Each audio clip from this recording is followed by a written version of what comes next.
Whippy37's third lunar gym has come to an end. It's a level contest where upon revealing a theme, participants would have 72 hours to make a level for it. The theme this time around was Pressure, and taking home the bronze medal was Spectral Scuffle demo by Arcadiac, Casmic, and It's Sea, a tower defense level consisting of 3 waves.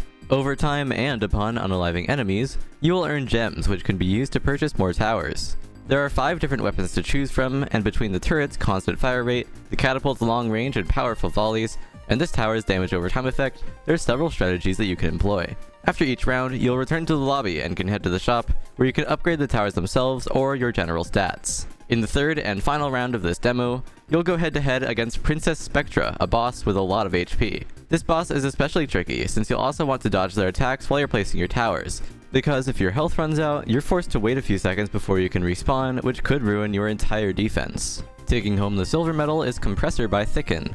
You start out in a trash compactor that's closing in on both sides. As the room closes in on you, it also shrinks several junk blocks alongside its walls, which in turn creates some platforms that are now accessible. Since the layout is constantly changing, you'll have to carefully plan the best route to gather the room's collectibles. This is further complicated by not only gray blocks that the walls push but don't shrink until they finally break once there's no space left, but also bricks that completely shatter upon impact. After a room that tests how well you've adapted to the gimmick by mixing in all 3 of these blocks is one final twist, where the crushers now start from either the ceiling or the floor.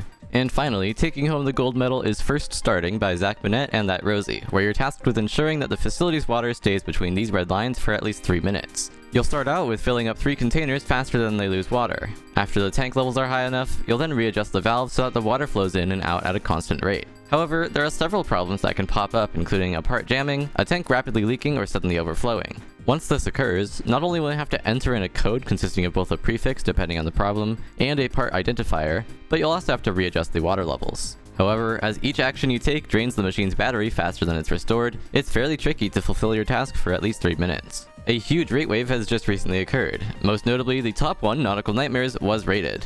This level is absolutely grueling, and took a while to verify, as Superkobster, who finally fell out of the top 10 on platformer rank after 20 months, and Tanuklin, the current best player despite being inactive, had to both drop the level. It then took Shroomy an additional 55,000 attempts to verify the level. Cave of the Scarlet Sky, which infamously took npesta over 100,000 attempts and 149 streams to verify, was also finally rated after over a year.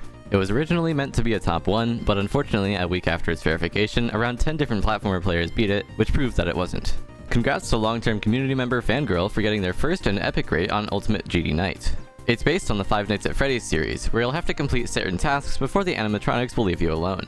However, 24 of them, coming from previous GD FNAF levels, have joined forces to finally take you down, including Orange from 3 Nights at Home, who won't attack you as long as the lights are off, Green, who you'll have to shock whenever you see them out of your window, and Robert Nicholas Christian Topala from A Night in Rob's Basement, who you have to slam the door on whenever he appears. And he deserves it too for not adding checkpoint saving. Huge congrats to Farstove for a legendary rate on Clash of Chaos. It's a deck builder and auto battler where you'll have to win a best of 5 against your opponent. Although there's a total of 14 different cards, you'll be limited to a hand of 4, and to achieve victory you'll have to carefully select your tower placements on a 4x6 grid. These towers will range anywhere from a simple crossbow to an ice tower that slows down opponents, to an invader slime which sneaks past enemy lines. To help you throughout the level, there are also tower synergies such as the coward effect, which you unlock after placing a crossbow and an invader slime. This then allows these tower types to briefly turn invisible once they lose over half of their health.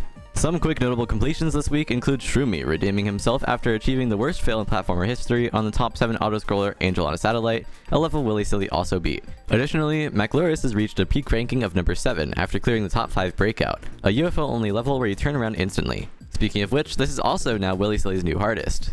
Marathon is closer to being placed as the Thearmyants has just claimed first victor. His favorite part was the last jetpack and UFO, as it was a really intense and fast-paced section that still felt consistent for him. Thank you so much for watching, don't forget to like and subscribe if you enjoyed this video, and shoutouts to our channel members.